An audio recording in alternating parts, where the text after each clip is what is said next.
Hello, sysfailure here again, and welcome back to another Snapshot video. Today we're looking at Snapshot 15W34A, and also a feature from last week's Snapshot that snuck out another revision on Friday that I managed to miss at the time. So we'll cover the little thing that snuck out of the last one first. So I'll just head over to this little crafting bench. What you can actually get now is shields.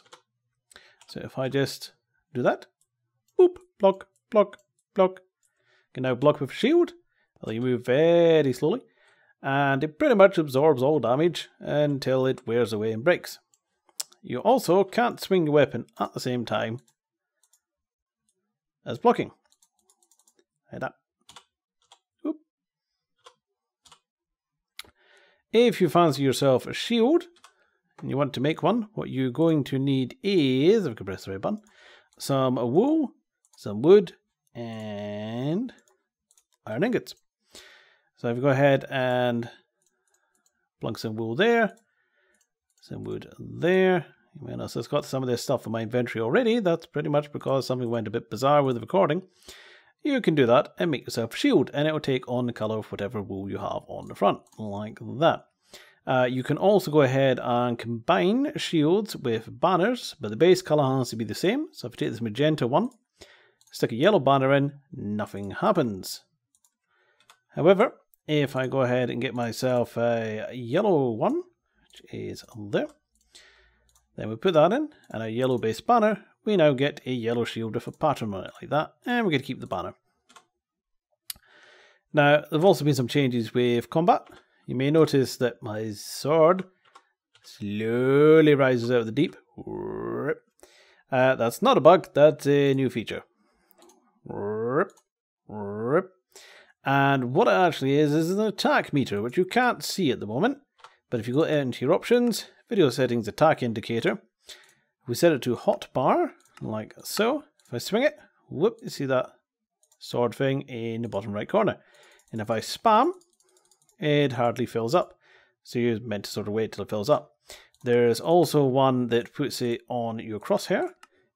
Although if you do it in front of stone, you can't really see it. Which is there. Now, what does that do for us? Well,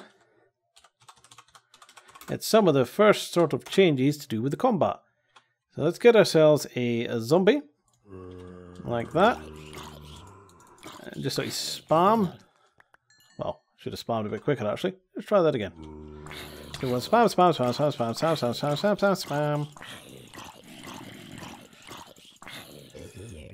As you can see, it took utterly ages to kill him, even though we've got a diamond sword. Now, if we go ahead and do it again, but wait for the recharge. There we go. Down in a couple of hits. Whether that will stay or not, another matter. Still a work in progress, so don't sort of abandon Minecraft just because you go, oh god, combat's been screwed up, etc. So, still one I'm working on now. One thing I'm particularly fond of though is the new command blocks, which are the old command blocks, and this is not my day, is it? There we go. I'm not recording this the third time, this is getting ridiculous. So these are the command blocks of old, except they're not, but they are.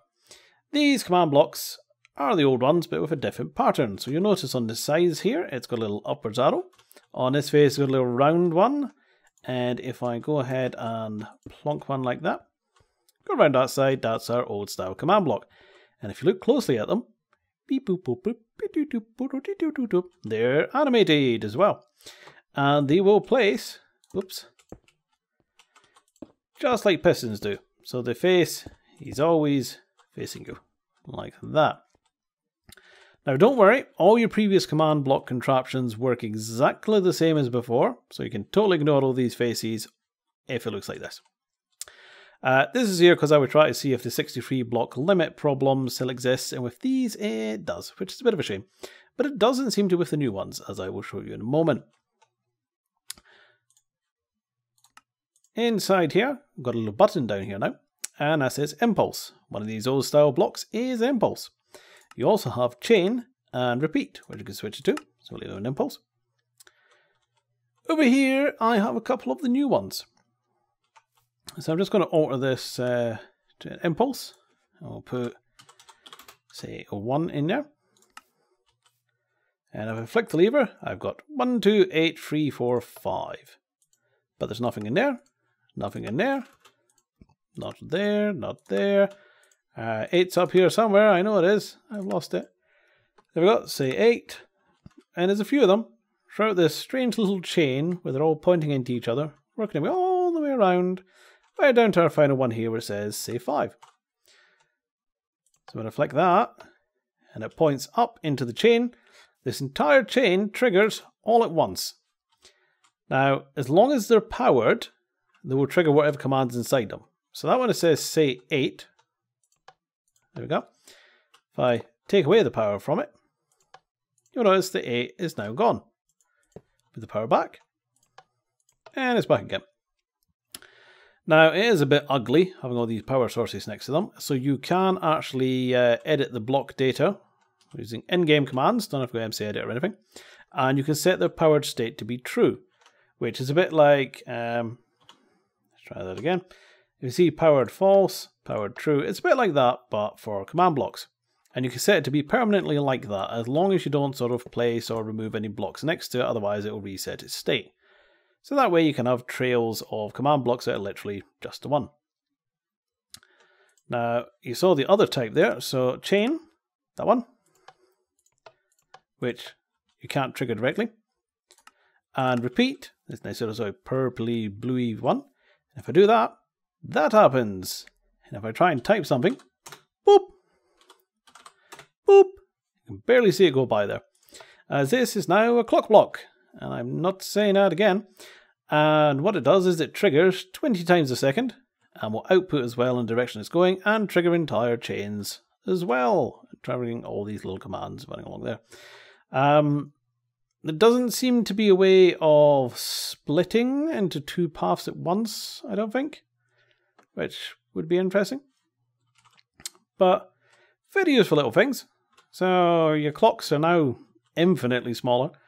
And these chains are really quite cool. So you could put like a whole line of them just like running through the world and trigger something at the end. And you wouldn't even have to power the ones in between. And as it says, the 63 block limit doesn't really seem to be affecting the new ones from what I've seen. So that's the new stuff in the new snapshot. Oh yes, shulkers can properly ride in minecarts as well now. Forgot about that one. But that's basically it. So hope you found that useful. And there are some rumours will actually be on the snapshot tomorrow with some other little bits in it. So I'll have to keep an eye out for that one. And that's it. So I shall see you next time. So thanks for watching and bye-bye.